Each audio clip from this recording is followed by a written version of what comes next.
Yes, ladies and gentlemen, it's August. School is back in session, and that means we're back for another season of Football Fever. Hello, everyone. I'm Travis Cram, coming to you at LISD TV, and with me, as always, the man that's logged way too many hours of overtime in the last 2 weeks preparing for this 2009 high school football season. George Watson of the Lubbock Avalanche-Journal, and George, back for our second season here on the show and getting ready for the 2009 season. We'll get to that in just a bit, but now a look at the 2008 postseason and what happened in the playoffs since we were gone. And of course, George, who can forget the magical run by Muleshoe in the Class 2A championship? Yeah, great run by Muleshoe. Congratulations to the Mules, if we haven't said it enough. 2008 Class 2A Division I state champions. Just an outstanding run by Muleshoe and through the entire playoffs. They had the rough one in by district against Bushland, but they got through it and pretty much cruised everywhere else. Was privy enough to be at the Class 2A championship game there at the Gopher Bowl in Grand Prairie. And what an outstanding job by Muleshoe. Just a great game beating Kirbyville. First time since 1993 that a team above six-man here on the South Plains won the state championship. So a great run by Muleshoe and will be remembered for many, many, many years to come. And of course, the great thing about that was not just the fact that they would win their first state title, but David Wood, the head coach, he has his son Westwood running the offense for the very first time as a senior, and then of course his cousin Lane Wood in the linebacking core. And of course now they're both headed to Eastern New Mexico to play out there. And I mean, what a nice storyline to kind of give that Muleshoe community with that whole thing. Yeah, very much so. In a time when certain areas are the population's falling off or things like that. Muleshoe just a great deal that the whole community could get around. And I'm pretty sure the whole community was there in Grand Prairie that night for the state championship game and was able to root on the Mules and get them the state championship. And just a great deal for our area out here, and shows that that we're playing some pretty good football out here in West Texas. And we'll get back to the Mules later on, and we'll learn more about what they're going to do for an encore this season. But also, Roosevelt had an interesting season as well. They get into the playoffs under first-year head coach Greg Pointer, who came from Muleshoe, of course, running the spread offense out there, and they get their first playoff win since 1971 with that win over Crane. Yeah, another great story for Roosevelt. It's kind of like a when you do an offshoot or of a successful TV sitcom or something like that. Well, that's kind of what Roosevelt was. Like you said, got their first playoff win since 1971. Went 3 rounds deep in the playoffs. Did the Eagles for a program that had made the program once since the playoffs since 1986. Just a great job by Roosevelt, and I know they're not looking to just be a one-hit wonder. They're looking to repeat the feat this year, in that 3-2A. But it looks like Coach Pointer there, coming from Muleshoe, really has that program settled there at Roosevelt, and they look to be a pretty good power for the next few years, I guarantee you. Now, of course, around LISD, we had Estacado playing in Class 3A for the first time in quite a while, and Coach Danny Cervantes got his group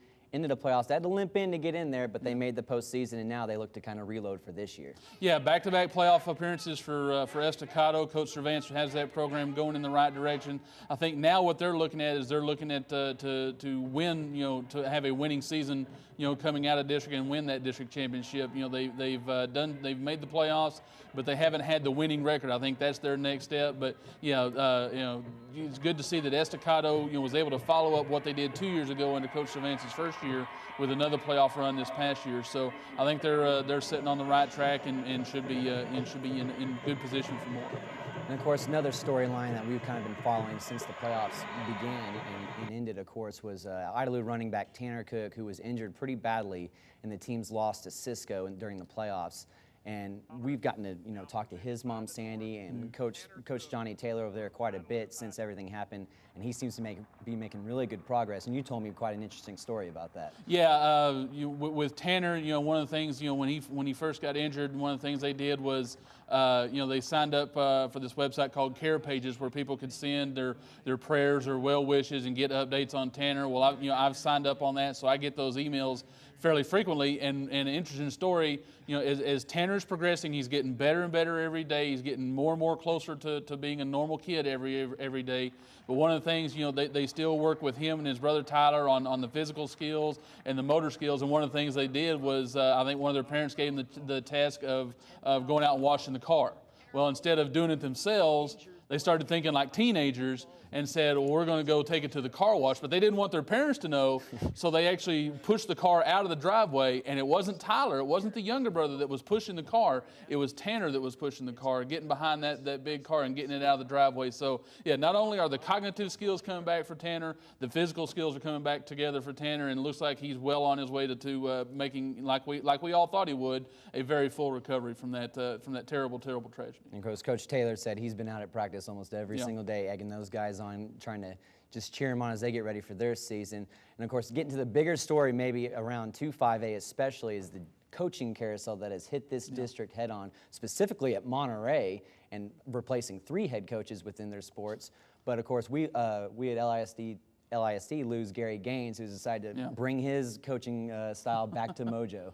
Yeah, it was a weird offseason in 2-5A. It really was. You had half the schools out there in 2009 are going to start the season with a different head coach than what they ended 2008 with.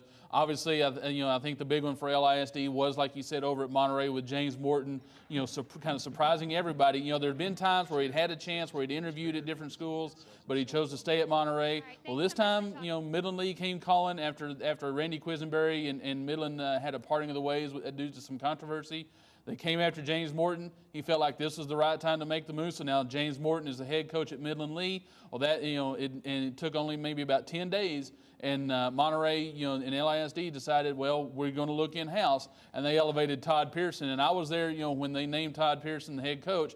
Wasn't at a press conference at LISD's headquarters or anything like that. It was kind of a pep rally at Monterey at the new gym, at the new box at the gym there, and the students were in the stands, the band was there, all the team was there, and when he walked in, I mean, it really was like a pep rally when he came in to just thundering applause. And you could kind of see that was the guy that Monterey needed to kind of start the forward process and start the healing that had kind of been left from when James had left. So I think Monterey is going to be okay there with Coach Pearson. And then, like you said, Gary Gaines, the athletic director at LISD, the last 2 years, I guess Thomas Wolf was wrong. You can go home again.